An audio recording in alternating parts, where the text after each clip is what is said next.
Hey guys, it's Chelsa Messenger with Picks Parlays. We're talking college football. We've got a nice little deal, 15% off the entire site at picksandparlays.net if you use the code SCC.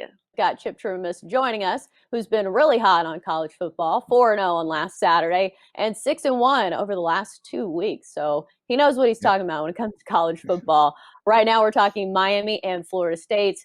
The Hurricanes are favored big in this one, minus 11.5. The total is 54.5. So, Chip, where are you leaning on this one? I'll tell you, in previous days, this would be a matchup between two teams in the top five, most likely Florida State and Miami. Florida State has really struggled the last few years, three different coaches in the last 4 years, and Miami has been about the same. They now have Manny Diaz running the show, and they have a transfer quarterback in Derek King, and he's been absolutely spectacular. Miami has scored 43 and 42 points and have two big wins on the board already this season. And Florida State blew a 10-0 lead to Georgia Tech, the same Georgia Tech that got annihilated by Central Florida. Florida State has been terrible, 7-15-3 against the number in conference play the last 3 years, and 1-4-1 as a road dog.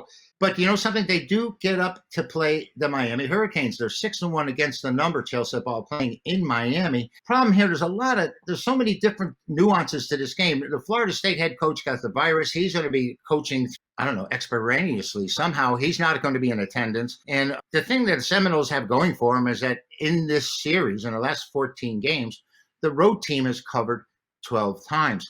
But that being said, Miami being such a favorite, an 11.5-point favorite, Chelsea, between two rivals. These two teams should be playing neck to neck, virtually pick them every year. This is a huge number.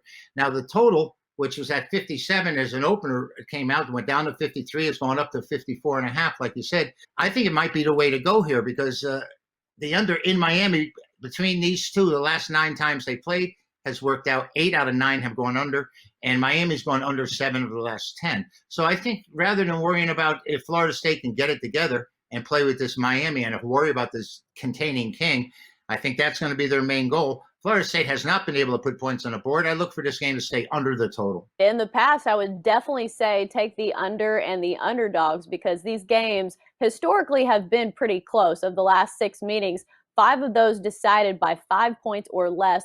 But this is not the same matchup as some of those games. This is a completely different Miami team and a completely different Florida State team. This Florida State team really struggles to score points. And in general, their program's just kind of been a wash over the past couple years. I really feel bad for Seminoles fans.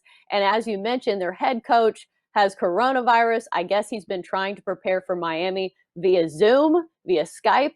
I don't know how you do that, but it's definitely not a task that I would like to be burdened with, especially this Miami offense. And when you're looking at a big number to cover, you need an offense that can score a lot of points and put up a lot of offense. And Miami can finally do that. Derek King is one of the most dynamic quarterbacks in all of college football. So far this season, 4 touchdowns, no interceptions. His completion rate, not that great at 63%, but he's also a really good running quarterback. So he can put up yards with his arm, with his legs. And plus, I really like this offense under new offensive coordinator, Rhett Lashley, because I covered Auburn when he was there. And that offense was really explosive, a nice way to score points any time of the game. So I really like the Canes in this one covering the big number. This is a rivalry matchup. And any other year, I think I would go with an under and an underdog.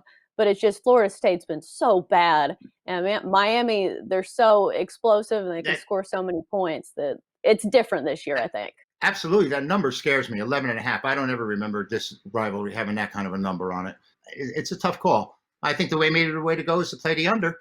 Unless Saturday, I might have a new idea on the winner of the side in this one. Right. And it should be noted that last season it was a 27-10 win by the Hurricanes, and that was without Derek King. So, yeah, I'm sticking with my play. Chip's got his. Always good stuff. Thanks for joining us, Chip, on Picks and Parlays.